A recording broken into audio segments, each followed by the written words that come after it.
Now, a staggering number of schoolgirls are becoming mothers between March 2021 and April 2022. Over 90,000 girls between the ages of 10 and 19 gave birth in South Africa. Experts say this is largely a result of men paying and forcing girls to have sex. Let's discuss this a little bit more in depth with Ashley Mabusela from the Rooiwal Child Aid and Youth Centre. Ashley, thank you for your time this morning. We truly do appreciate it. I want to find out whether you believe that the promoting of abstinence, which we see a lot of at the moment, and promotion of safe sex in our schools, do you believe that's enough to curb a teenage pregnancy? Yes, I will say it is enough, even though it is not that enough. But I think it is enough because most of the girls who are getting pregnant there, it is school children. Most of them between the age of 12 to 19 years.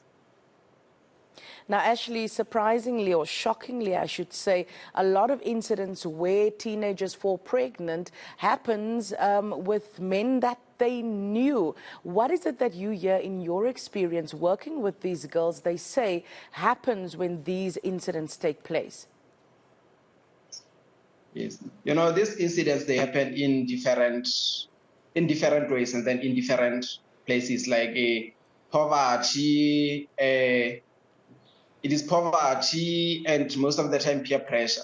It is the cause of this teenage pregnancy. And then sometimes alcohol and the use of substance use.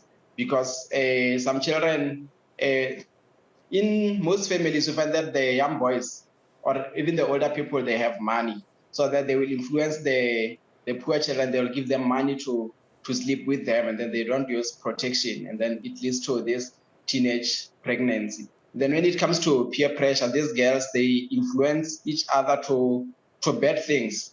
You find an incident whereby a guy saying, I will buy you these shoes, label shoes, for example, I'll buy you Adidas shoes, I'll buy you Nike shoes if you can sleep with me. And then they end up sleeping with those guys because some children in their families, they afford, and then in other families, they don't afford. So they'll end up sleeping with them because they want to fit in, to wear those kind of clothes, you see.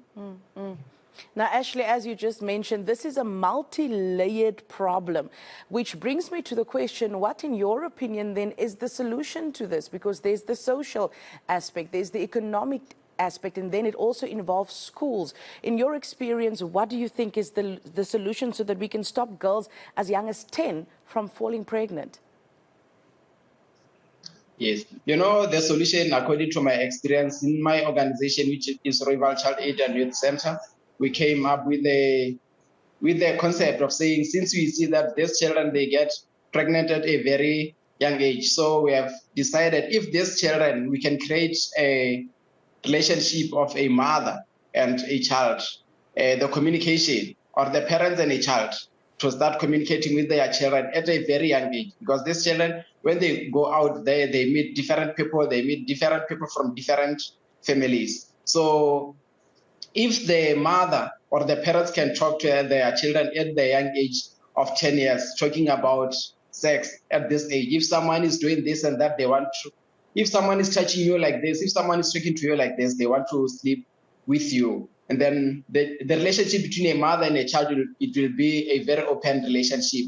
Or even a father, relationship of a father and a child, or a parent, let me just say, the relationship of a parent and a child.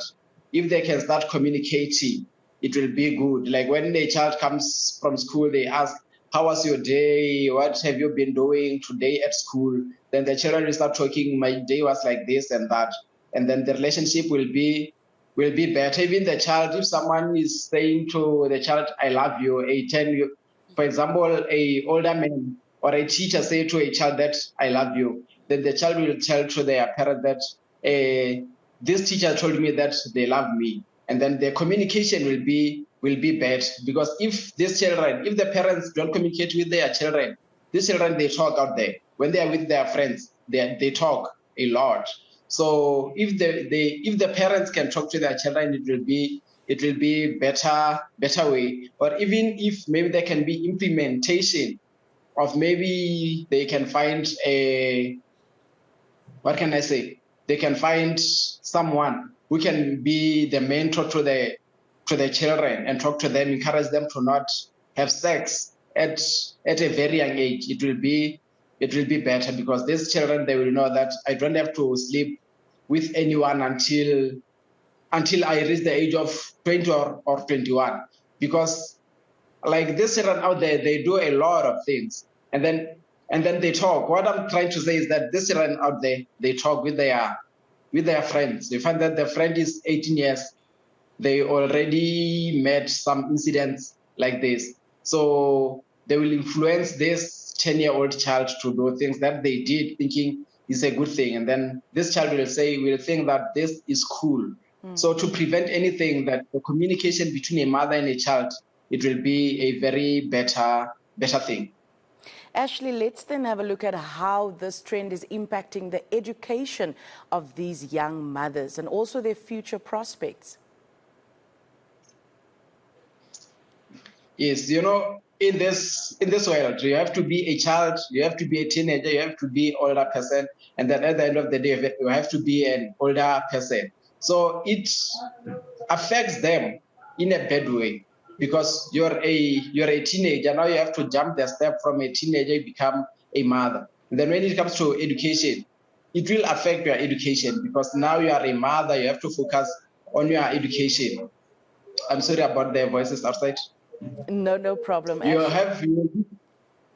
Yes, you'll be a mother and a student at the same time. So your education, it will go down. You won't perform as the way you was performing before, because now you'll be under pressure of, I have to support the child, I have to go and breastfeed the child, things like that. So it will affect their education. Some of them, unfortunately, they end up quitting school because there is no one who can take care of the child. You find that you must go stay at home. You have to take care of the child because the mother maybe is working, and then unfortunately, some of them, you find that they don't have parents, so you have no choice but to stay at home and take care of your child. Even though you go back to school, not all of them, but most of them, their performance, it drops. Yeah.